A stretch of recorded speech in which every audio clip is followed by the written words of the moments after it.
औज़ुबिल्लाहिमिनश्शैतानिर्रजीम बिस्मिल्लाहिर्रहमानिर्रहीम। आज हम पढ़ेंगे chemistry class 9th chapter 3 atomic structure.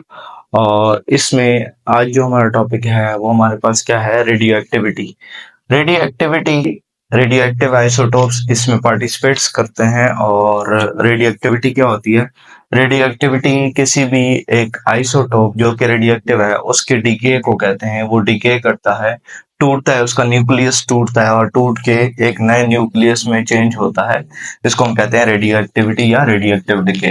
ये सबसे पहले किन साइंटिस्ट ने जो है वो रेडियो एक्टिविटी को डिस्कवर किया? तो हमारे पास दो साइंटिस्ट थे। एक थी मैरी क्यूरी और एक थे पैरी क्यूरी। पैरी क्यूरी, पैरी क्यूरी, ये दो साइंटिस्ट थे जिन्होंने इस फिनोमेना ऑफ रेडियो एक्टिविटी के ऊपर बात की थी और for the first time polonium के ऊपर रिसर्च की गई थी। जो हमारे पास प्रोटॉन नंबर है, इस प्रोटॉन नंबर से हम किसी भी एलिमेंट्स की जो आइडेंटिटी है वो देखते हैं। जैसे प्रोटॉन नंबर 1 है तो हम कहेंगे हाइड्रोजन है, प्रोटॉन नंबर 2 है तो इसका मतलब हीलियम है, प्रोटॉन नंबर 3 है तो लिथियम, प्रोटॉन नंबर 4 है तो बेरिलियम। यानी प्रोटॉन नंबर ही हमारे पास एलिमेंट्स की आइडेंटिटी को शो करता है। तो जो स्टेबल एलिमेंट्स होते हैं ना, स्टेबल एलिमेंट्स में जो न्यूक्लियर फोर्स होती है, न्यूक्लियर फोर्स वो बैलेंस्ड होती है। उसमें न्यूक्लियर फोर्स जो है वो जितने भी न्यूक्लियस होता है वो स्टेबल होता है, कोई भी उसके अंदर न्यूक्लियर रिएक्शंस नहीं होते। इन सम एलिमेंट्स, कुछ ऐसे एलिमेंट्स होते हैं जिनमें न्यूक्लियर फोर्सेस ना वो नेचुरली बैलेंस नहीं होती। नेचुरली, इसमें नेचुरली बैलेंस होती है, इसमें नेचुरली बैलेंस नहीं होती। क्या वजह होती है उसके पूछे? आपकी बुक में ये चीज नहीं लिखी हुई। इलेक्ट्रोमैग्नेटिक फोर्स हो सकती है एक वजह। दूसरी वजह न्यूट्रॉन प्रोटॉन रेशो हो सकती है, यानी बाद दफा न्यूट्रॉन ज्यादा होते हैं, बाद दफा प्रोटॉन रेशो ज्यादा होती है। फिर उसके बाद कुछ क्वांटम इफेक्ट्स होते हैं प्रोटॉन और न्यूट्रॉन के कॉन्ट्रास्ट में। तो उस वजह से न्यूक्लियर फोर्सेस जो है वो नेचुरली बैलेंस्ड नहीं होती। और ना होने की वजह से फिर क्या होता है, जो ये न्यूक्लियस होते हैं ये क्या करते हैं, इनके जो एटम्स होते हैं, इन एटम्स के जो न्यूक्लियस हैं वो डिके करते हैं। डिके करके दूसरे एटम में कन्वर्ट हो जाते हैं। वो एटम उस एलिमेंट का भी हो सकता है, किसी और एलिमेंट का भी हो सकता है। तो ये जो प्रोसेस है जिसमें ये टूट के किसी दूसरे न्यूक्लियस में कन्वर्ट हो रहे हैं, इसको हम कहते हैं रेडियो एक्टिव डिके। और जो फिनोमेना है इसको हम क्या कहते हैं, रेडियो एक्टिविटी कह देते हैं। और ये रेडियो एक्टिविटी तब तक होती रहती है जब तक न्यूक्लियर स्टेबल नहीं हो जाता। न्यूक्लियर कोर, न्यूक्लियर कोर कहते हैं न्यूक्लियस का जो अंदर है उसके अंदर जो फोर्सेस हैं वो जब तक बैलेंस ना हो जाए तब तक ये काम जो है वो होता रहेगा। फिर अगर हम बात करें कि हमारे पास जो एटम है वो बाज़ दफा न्यूट्रॉन जो है वो एमिट करता है और न्यूट्रॉन एमिट करने के बाद किसी दूसरे एटम में कन्वर्ट हो जाता है। अ, ये एटम जो है वो उसी एटम का आइसोटोप हो सकता है। फॉर एग्जांपल मैं कह दूं कि हमारे पास ना फॉर एग्जांपल कार्बन कार्बन 14 है, कार्बन 14।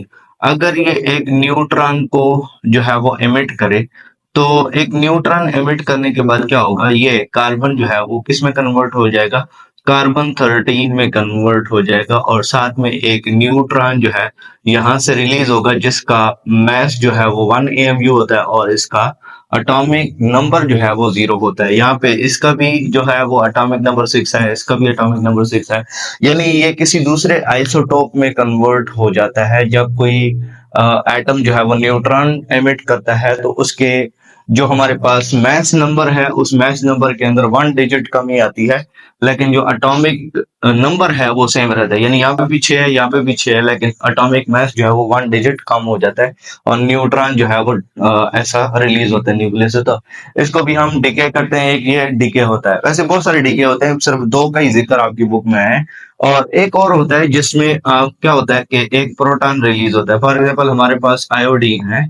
आयोडीन ना 50 यहाँ पे होता है 108 और यहाँ पे होता है 53। ठीक है, और ये जब इसके अंदर एक प्रोटॉन रिलीज होता है तो क्या होता है कि ये आयोडीन जो है वो ये किस में कन्वर्ट हो जाता है, टिलोरियम में कन्वर्ट हो जाता है और इसका होता है 107 और यहाँ पे होता है 52।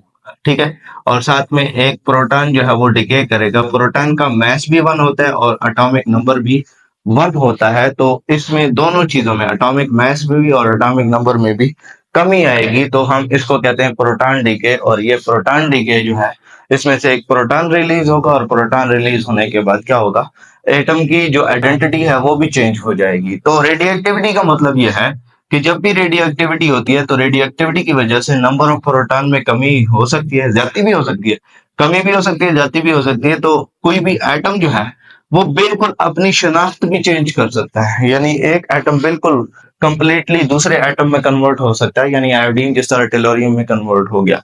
ये भी हो सकता है कि कोई एक एटम है वो किसी दूसरे आइसोटोप में कन्वर्ट हो जाए। ये भी हो सकता है कि कोई एक एटम है और वो दूसरे किसी सेपरेट एटम के अंदर कन्वर्ट हो जाता है। तो हम इसको कहते हैं रेडियो एक्टिविटी या रेडियो एक्टिव डीके। और रेडियो एक्टिव डीके के नतीजे में ना हमारे पास जो रेडिएशंस एमिट होती हैं वो अल्फा पार्टिकल्स हो सकते हैं, अल्फा पार्टिकल्स, और बीटा पार्टिकल्स हो सकते हैं, बीटा पार्टिकल्स। ठीक हो गया, बीटा पार्टिकल्स।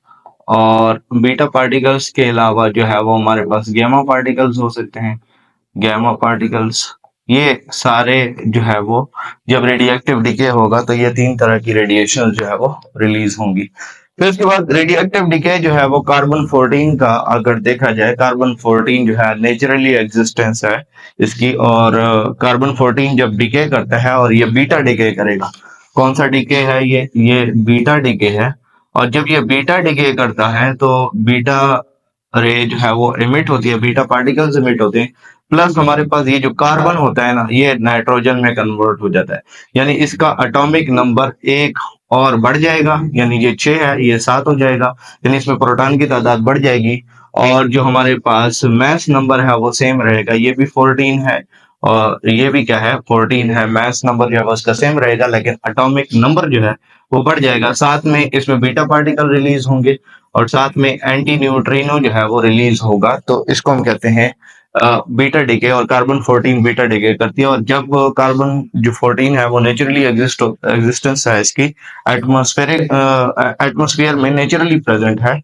तो कार्बन डाइऑक्साइड जो कि लिविंग ऑर्गेनिज्म जो है वो इनटेक करते हैं, ठीक हो गया, और टिश्यूज में जाता है, तो यही कार्बन 14 भी उसमें प्रेजेंट होता है थोड़ा सा। तो कार्बन 14 जो है वहां पे चेंज होके किस में कन्वर्ट हो जाता है, नाइट्रोजन 14 में कन्वर्ट हो जाता है।